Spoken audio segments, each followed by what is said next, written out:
Hi friends, inspire academy सीधी online group पर आपका हार्दिक स्वागत है। और आज हम चर्चा करने जा रहे हैं अपने थर्ड टॉपिक पृथ्वी की गतियाँ। जी हाँ, मोशंस ऑफ द अर्थ की क्या होती हैं और इसका क्या इम्पोर्टेंस है, क्या महत्व है। तो आइए हम चर्चा करते हैं। पृथ्वी की जो गतियाँ होती हैं वो दो प्रकार की होती हैं, जैसा कि आप जानते ही हैं। पहला होता है हमारा घूर्णन गति और दूसरी होती है हमारी परिक्रमण गति। घूर्णन गति और परिक्रमण गति ये पृथ्वी की दो गतियां हैं, जिसे हम रोटेशन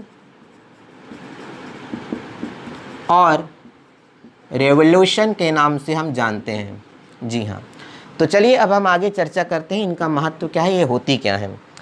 अपने अक्ष पर, जी हाँ, पृथ्वी जो है अपनी अक्ष पर धुरी, जिसको हम बोलते हैं उत्तरी ध्रुव दक्षिणी ध्रुव, हमने पढ़ा था।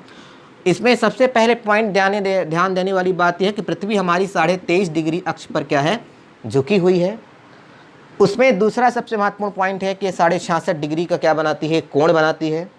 और अपने जो अक्ष पर ही झुकी होने के कारण पृथ्वी जो है 23.5 डिग्री के कारण जो इसमें मौसमी परिवर्तन होते हैं, ये बहुत बड़ा प्रभाव जो है वो पृथ्वी के उसमें डालती है। अब हम चर्चा करते हैं घूर्णन गति क्या होती है। घूर्णन गति से मतलब यह है कि पृथ्वी अपनी अक्ष पर 23.5 डिग्री झुकी हुई है।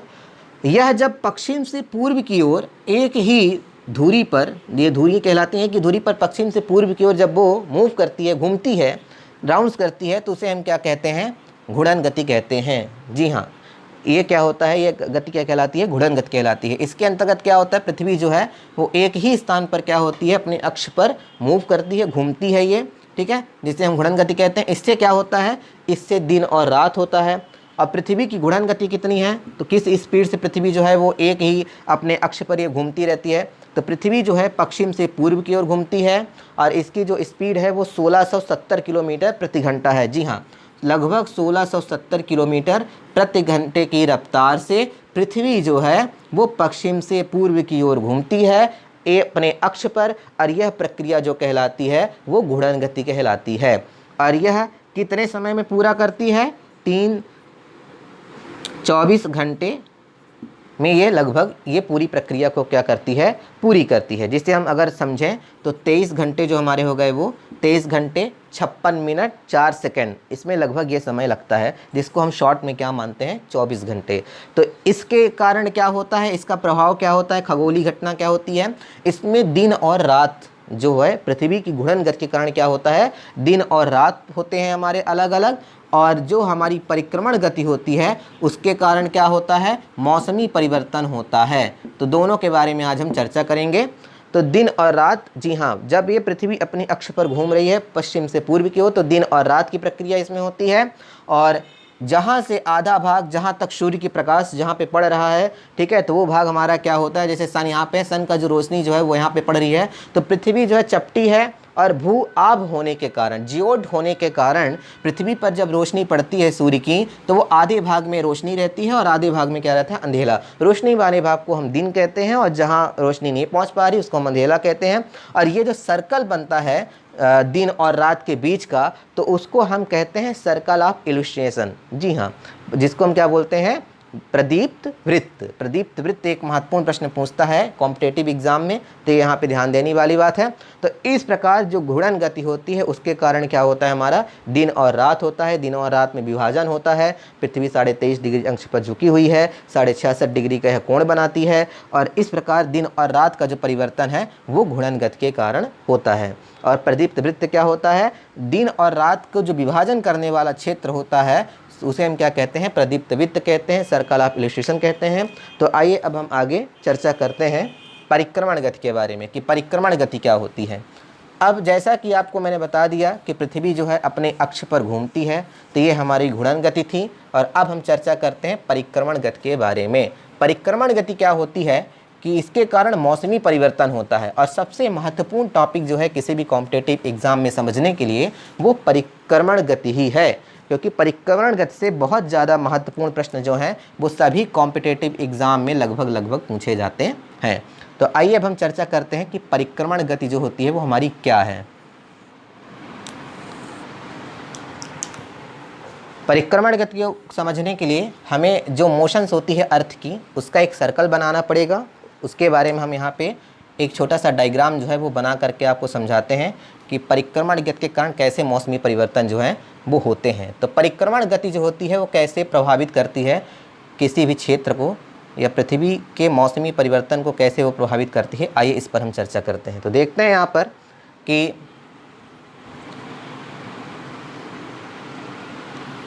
सपोज करिए ये हमारा क्या है, सन है, और ये जो स्थिति हमारी है यहाँ पर, ये हमारे पृथ्वी की एक स्थिति हो गई, ये हमारी पृथ्वी की दूसरी स्थिति हो गई, फिर ये हमारी पृथ्वी की तीसरी स्थिति हो गई, और ये हमारी पृथ्वी की चौथी स्थिति हो गई। 4 स्थितियों में हमने पृथ्वी को क्या कर दिया, लगभग डिवाइड कर दिया। और ये जो तिथियां होती हैं इसी के कारण क्या होते हैं, मौसमी परिवर्तन होते हैं। जो पृथ्वी 4, ये परिक्रमण गति होती है। परिक्रमण गति से मतलब क्या होता है, जब पृथ्वी हमारी, ठीक है, घूर्णन गति के साथ, रोटेशन करते हुए घूर्णन गति के साथ वो रेवोल्यूशन की प्रक्रिया को संपन्न करती है, अर्थात सूर्य के चारों ओर वो क्या करती है, चक्कर लगाती है। क्योंकि आपको मालूम है कि सौरमंडल में सारे ग्रह जो होते हैं वो क्या, ग्रहों का नियम ही है कि वो एक दूसरे की क्या करते हैं, घूर्णन गति भी होती है उनके अंदर और परिक्रमण गति भी होती है। तो जब ये चक्कर लगाती है सूर्य की, तो इसके कारण मौसमी परिवर्तन होते हैं, और यही प्रक्रिया क्या कहलाती है, परिक्रमण कहलाती है। क्या कहलाती है, परिक्रमण कहलाती है। यही प्रक्रिया जिसको हम क्या बोलते हैं, रेवोल्यूशन बोलते हैं, परिक्रमण कहलाती है। अब हम यहाँ पे देखते हैं कि इसका अंतर क्या होता है, इसका प्रभाव क्या होता है। तो जैसे ये स्थिति जब बनती है तो 21 मार्च की स्थिति यहाँ पे बनती है, फिर ये जो स्थिति हमारी बनती है तो 23 सितंबर की स्थिति बनती है। फिर हम देखते हैं कि जो हमारी ये राइट साइड में जो स्थिति बन रही है तो ये हमारा क्या कहलाता है, 22 दिसंबर का क्षेत्र कहलाता है।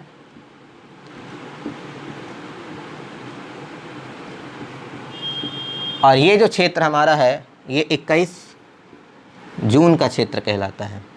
तो अब हम यहाँ पे समझते हैं कि इनका क्या प्रभाव है। जैसा कि आपको मालूम है कि पृथ्वी पर 3 रेखाएं जो हैं वो लगभग गुजरती हैं। जैसे हमने आपको पिछली बार बताया था कि कर्क रेखा हो गई हमारी, ठीक है, मकर रेखा हो गई हमारी, और विषुवत रेखा, जिसको हमने अपनी पिछली वीडियो में पढ़ा था। इसलिए हमने आपको प्रारंभ में अक्षांश और देशांतर रेखाएं जो हैं उनके बारे में हमने आपको क्या कराया था, चर्चा कराया था। तो इसके बारे में आज हम यहाँ पे समझने की कोशिश कर रहे हैं।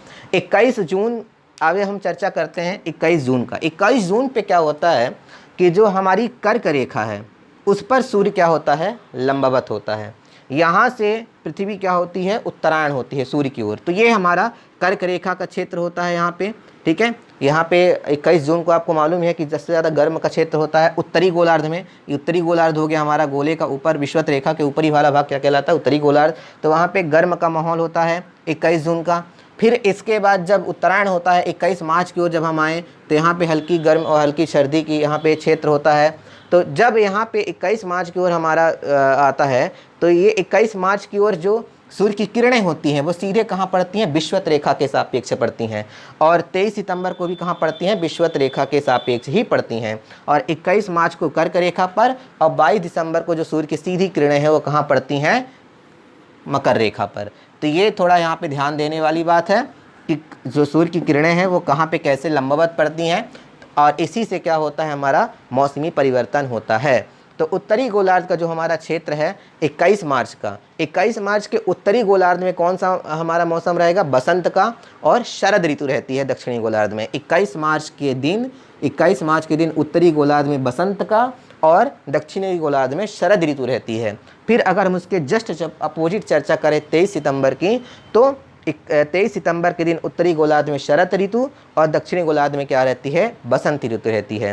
तो ये अभी हमने यहाँ पे क्या किया, मौसमी परिवर्तन के बारे में हमने इसमें थोड़ा बहुत जानकारी जो है वो आपको बताई। परिक्रमण गति पृथ्वी कब पूरा करती है, तो परिक्रमण गति जो होती है पृथ्वी की तो वो 365 दिन और 6 घंटे, शॉर्ट में लगभग हम समझें तो 365 दिन और 6 घंटे में पूरा करती है। और यह परिक्रमण जो 6 घंटे हैं ये 6 चौको 24, अर्थात जब ये 6 घंटे 4 बार 4 सालों में 365 करके परिवर्तित होते हैं, तो ये जो 6 घंटे एक्स्ट्रा हो रहे हैं तो ये जुड़ करके 24 घंटे बनते हैं। और 24 घंटे जब बनते हैं तो आपको ये मालूम है कि एक दिन और रात मिला करके क्या होता है, 24 घंटे एक एक्स्ट्रा दिन होता है जो। तो ये एक्स्ट्रा दिन कब जुड़ता है, 4 साल बाद जो 28 दिन की फरवरी होती है वो 29 दिन की होती है। और वो जो 365 दिन का क्षेत्र होता है वो 366 दिन का होता है, जिसे हम क्या कहते हैं, लीप ईयर कहते हैं। तो ये जो 365 दिन 6 घंटे जो है ये पृथ्वी की परिक्रमण समय है। जो पृथ्वी जो है वो सूर्य की इतने समय में क्या करती है, परिक्रमा पूरी करती है। एक साल का पूरा चक्र चलता है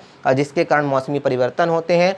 और ये जो 29 की फरवरी है, जो 6 घंटे हमारे एक्स्ट्रा लग रहा है, तो वो 6 घंटे 4 साल बाद 6 चौको 24 अर्थात 24 घंटे का एक क्या हो जाता है, एक्स्ट्रा दिन होता है, जो कहाँ जुड़ता है, फरवरी में। तो ये अभी हमने इसके बारे में समझा। आइए अब हम चर्चा करते हैं कि उपसौर और अपसौर क्या होता है। एक और बहुत महत्वपूर्ण टॉपिक है उपसौर और अपसौर। ये भी एक महत्वपूर्ण क्वेश्चन पूछा जाता है।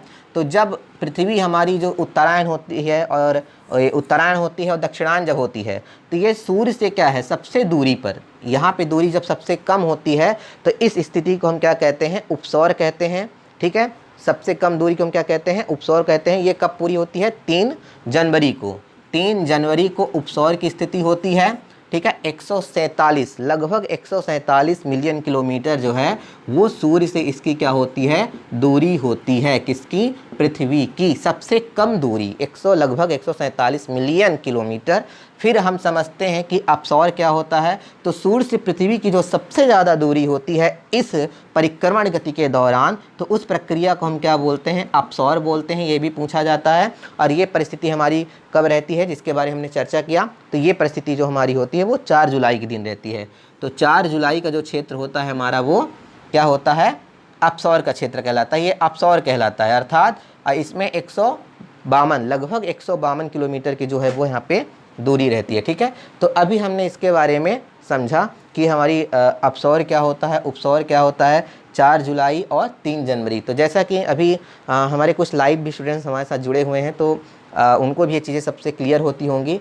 और अब हमने इनके बारे में जो है चर्चा किया, तो इसकी हम ब्रीफिंग कर लेते हैं कि जो पृथ्वी होती है उसकी 2 प्रकार की गतियाँ होती हैं। पहली होती है हमारी घूर्णन गति, दूसरी होती है परिक्रमण गति, जिसको हम रोटेशन और रेवोल्यूशन के नाम से जानते हैं। जब पृथ्वी अपने अक्ष पर पश्चिम से पूर्व की ओर घूमती है और दिन और रात की प्रक्रिया को पूरी करती है लगभग 23 घंटे 56 मिनट 4 सेकंड में, तो यह प्रक्रिया क्या कहलाती है, घूर्णनगत कहलाती है। इसके क्या प्रभाव होते हैं, इसके कारण दिन और रात होता है। पृथ्वी 23.5 डिग्री अपने अक्ष पर झुकी हुई है और 66.5 डिग्री का एंगल अर्थात कोण बनाती है।